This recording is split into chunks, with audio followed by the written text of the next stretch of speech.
గోవా వరకు business maintain చేసేంత వరకు అలా ఎలా ఛాలెంజ్ జీతాలు ఏదో ఒకటి చేయాలి అన్నడ అంత ఆలోచించే మైండ్ కూడా నాకు లేదు. ఎందుకంటే తను 10,000 కూడా అమ్మలేని షాపు మేము వారానికి వచ్చి 50-70 తీస్తుండే. అంత బాగా డెవలప్ చేసుకున్నాం షాప్ ని. ఇంకా పోలీస్ స్టేషన్ పోలీసులు అంటేనే భయం నాకు. అసలు మామూలుగా వచ్చి అడిగితే మేము ఏమన్నా ఇది చేస్తుండే, ఈయన మీద చెయ్యేశారు.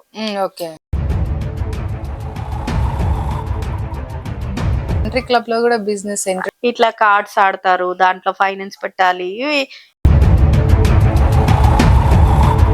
పూజలు కంప్లీట్ దేవుడి దగ్గర చాలా నిష్టగా ఉంటారు కదా. అలాంటి మనిషి మీరు ఇక్కడికి వచ్చేసరికి ఇంట్రెస్ట్ అని చెప్పేసి ఫినాన్స్ అని, అందులోనూ క్యాసినో, ఇంకా అందరు ఎలా భయపడతారు. దేవుడు ఇచ్చిన ఒక అవకాశం, ఇది నాకు ఇచ్చిన జాబ్, పని నేను చేసుకొని పోతున్నా. అలా అని చెప్పి దేవుడు సపరేట్ ఇది సపరేట్ అని నేను అనుకోను. ఆనాళ్ళు ఆల్మోస్ట్ నేను తెలంగాణలో ఈ క్లబ్లు బంద్ అయ్యేంత వరకు కూడా మా మదర్ ఫాదర్ కి తెలియదు నేను బిజినెస్ చేస్తున్నానని. వాళ్ళ అల్లుడే సంపాదిస్తున్నాడు, వాళ్ళ అల్లుడే తెస్తున్నాడు, అండ్ మేమేదో చిన్న షాప్ పెట్టుకొని రన్ చేస్తున్నాను అన్నదే మా ఇంట్లో తెలుసు. ఏంది నా లైఫ్ చిన్నప్పటి నుండి ఇంత టెన్షన్స్ పెడుతూ ఇప్పుడిప్పుడే ఒక టైంలో తినని రోజులు కూడా ఉన్నాయి. మేము చిన్నప్పుడు పాడైపోయిన అన్నాన్ని క్లీన్ చేసుకొని తిన్న రోజులు ఉన్నాయి. మేము వాళ్ళకి చదివిచ్చిన వాళ్ళం, మన పిల్లలు ఫీజు కట్టలేని పొజిషన్కి వెళ్ళిపోయినాం.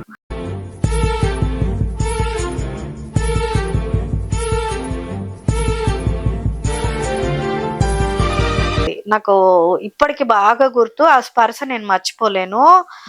అసలు ఇలా ఎవరో ఇట్లా వచ్చి ఎంత బాధపడుతున్నావు నా బిడ్డ, వీడికేం కాదు అసలు చాలా, అసలు నేను ఒక రేంజ్ కి నువ్వు వస్తావు, నువ్వు భయపడకు బాధపడకు నేనున్నా అని చెప్పి సడన్ గా లేచి చూస్తే ఏం లేదు, కానీ నా మీద అంత పసుపు ఉంది.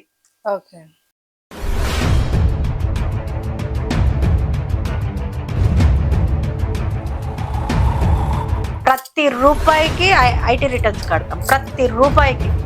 అంత అంత అన్నీ ఉన్నాయి.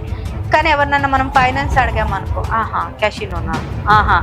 అసలు అదొక టైప్ లో మాట్లాడేవాళ్ళు వచ్చేవాళ్ళు. బిగ్గెస్ట్ మిస్టేక్, డ్రింకింగ్ అలవాటు ఉందా, మోడర్న్ డ్రెస్సెస్ కూడా ఇష్టమేనా. ఇప్పుడు all of sudden law cash ఎంత తెచ్చి పెట్టాలంటే ఎంత పెట్టగలుగుతారు. పూజలకి డబ్బులు బాగా ఖర్చు పెడతారంట కదా మనం, 6 to 7 lakhs. అది షో ఆఫ్ కోసమా లేదా దేవుడికి నేను ఇవ్వాలి అని చెప్పేసి పెడతారా. ఒక business women and devotee, social worker, what not, women లో ఎన్ని ఉన్నాయో చేయాలని, అవన్నీ సాధించడంలో నంబర్ 1 మన నాగమణి గారు.